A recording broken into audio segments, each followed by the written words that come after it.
Hello, my name's Suzanne Bellhouse. I'm a volunteer at the International Bomber Command Centre, and this little poem I've put together sums up, I think, how I came to be a volunteer in the very first place.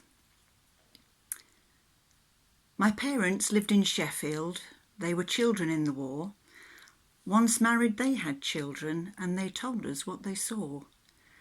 Of nights in air raid shelters, they'd been counting out the planes, of blackout blinds and gas masks, and counting the planes back again. My father moved to Lincolnshire with his daughters and his wife. To see an aircraft every day was part of normal life.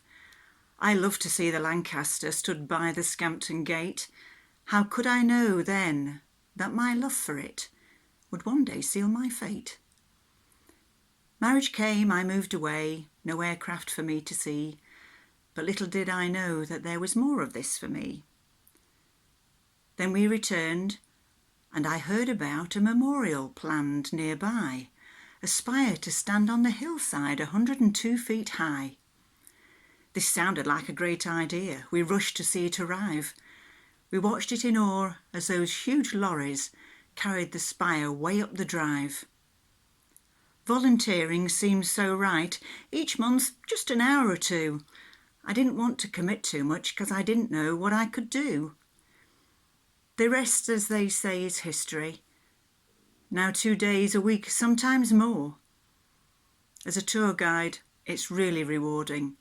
I've never done this before.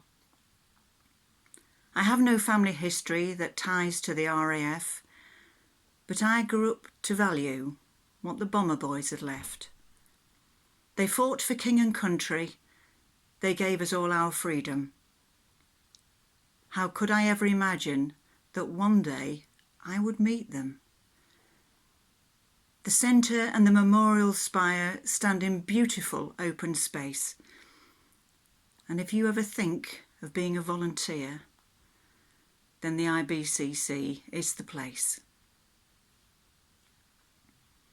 And so what began as a love of aircraft became a passion for those who flew and those who supported Bomber Command. And I feel very privileged to be able to help to tell their story. One day after a big event, we'd had a super day. Sun was shining. We were chatting with some veterans over a cuppa. One of them reached across and touched my hand. I'll never forget it. And he said, "Do you know, this place makes me feel important." I said to him, "Well, that's because you are important and what you did was important."